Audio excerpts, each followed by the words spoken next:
তো জীবনের একটা সব থেকে সত্যি কথা কি তা জানো, তুমি জীবনের সব কিছুর থেকে ছাড় পাইতে পারো, কিন্তু তুমি কোনো দিন মানে বিয়ের পরে কাজের থেকে তুমি কোনো দিন ছাড় পাইতা না। আমি আজকে থেকে 1 সপ্তাহ আগে আমি আমার বাবার বাড়িতে গেছি। 1 সপ্তাহ না, অনেক দিন হইব, প্রায় 8-10 দিনের মতন হয়ে যাবো বাবার বাড়িতে গেছি। বাবার বাড়িতে যাওয়ার পরে আমার মনে হয় না, এখন অব্দি আমার মনে পড়তেছে না যে একটা দিন আমি আমার ঘর মানে আমার বাবার বাড়ির একটা ঘরও ঝাড় দিছি। কিন্তু আমি ওই 8-10 দিন থেকে আবার পরে শ্বশুর বাড়ির মধ্যে পরের দিন সকালে আমি আইছি, আগের দিন বিকালে, পরের দিন সকালে, এবং যেদিন আইছি এদিন রাত্রেও আমি ভাত বসাইছি। প্লাস পরের দিন সকালে আমি 7:30টার সময় ঘুমের থেকে উঠটা আমি ঘরের সব কাজ করছি। কিন্তু কোনো দিন বিয়ের আগে তো কোনো দিন করছি না, এবং বিয়ের পরেও বাবার বাড়িতে কোনো দিন কোনো কাজ করছি না। অ্যাকচুয়ালি বাবার বাড়িতে যাইলে শরীরটা এমন হয়ে যায় গেছে, শরীরের মধ্যে কোনো এনার্জি নাই, আমি কোনো কাজ করতে পারতাম না। কিন্তু বাবার বাড়ি থেকে শ্বশুর বাড়ি আওয়ার পরে মানে হয় না একটা, কই থেকে এত এনার্জি আয়ে, কীভাবে কাজ করি কিচ্ছু করতে পারি না। আমার মনে হয় আমরা না, এটা একটা অভ্যাস হয়ে গেছে গা, যে শ্বশুর বাড়ি আমরা মাথার মধ্যে এটা ঢুকাই লেছি যে শ্বশুর বাড়ি এখানে আমরা কাজ করতে হইব, বাবার বাড়ি এখানে কাজ না করলেও চলবো।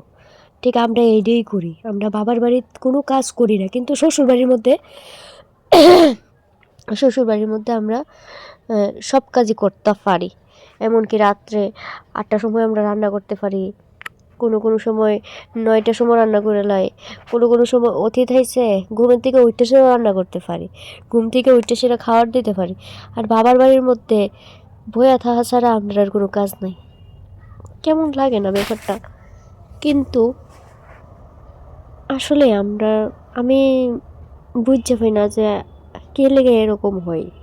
তো যাই হোক, সংসার যেহেতু করছি, সংসার তো করতেই লাগবো, আর সংসার যেহেতু আছে কাজকর্ম আমারই করতে লাগবো।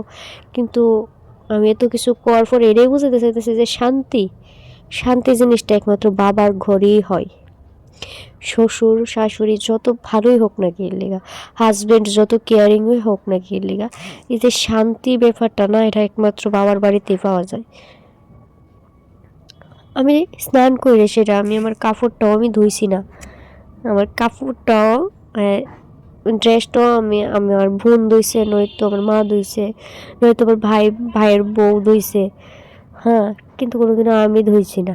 আর এখনও বিয়ার পরেও বাবার বাড়িতে যাইলে এটাই হয়। কিন্তু শ্বশুর বাড়িতে হাজব্যান্ডের কাপড়ও ধুইতেই লাগবো, কিছু করার নাই, হেয়ার কাপড় তো আমারই ধুতে লাগবো। কোনো সময় শাশুড়ি মার কাপড় ধুই, কিন্তু হ্যাঁ, আমার শাশুড়ি মায়ের কাপড় যদিও আমার ধুইতে লাগে না, উল্টে আমার কাপড় আমার শাশুড়ি মা মাঝে মধ্যে ধুইয়া দেয়। কিন্তু না, এটা না, শ্বশুরবাড়ির মানুষ যতই ভালো হোক না কে লেগা, কাজ তোমারে করতেই হইব।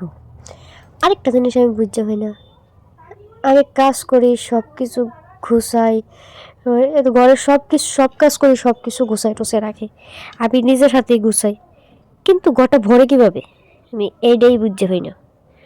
না আমার হাজব্যান্ড ঘরে থাকে, না কেউ ঘরে থাকে, আমি একাই থাকি, আমার হাজব্যান্ড আয় রাত্রে, কিন্তু তারপরে ঘরটা ভরে থাকা কীভাবে ভরে আমি নিজেও বলতে পারি না। তাই আমি জানি না, আমার শরীরটা ভালো না, একটু জ্বর ভাব হয়ে রয়েছে, জ্বরের মুখে আমি কি পাগলের মতো না বকতাছি, আমি কিচ্ছু করতে পারি না।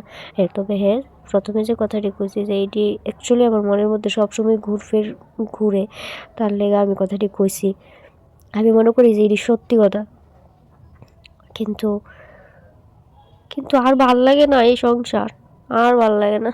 আমি বাবার বাড়ি যাবো, আর আমি থাকতাম না শ্বশুর বাড়িতে। কিন্তু এখন বাবার বাড়ি যাইলেও দৌড়াইয়া দিব, রাখতো না, কারণ নিজে ইচ্ছা করে বিয়েছি, নিজে শখের পুরুষের হাত ধুইরাইছি, শখের পুরুষকে বিয়ে করছি, কিছু করার নাই। আগে যদি জানতাম শখের পুরুষকে বিয়ে করার ফল এটা হইব, বাসন মাজতে লাগবো, কাপড় কাচতে লাগবো, ঘর মুছতে লাগবো, রান্না করতে লাগবো, আমি শখের পুরুষরে কোনো দিন বিয়ে করলাম না, হইলে শখের পুরুষরে শখের খাতাত রেখে দিলাম হইলে। আমি বিয়ার কথা আমি কিতা কইতাম।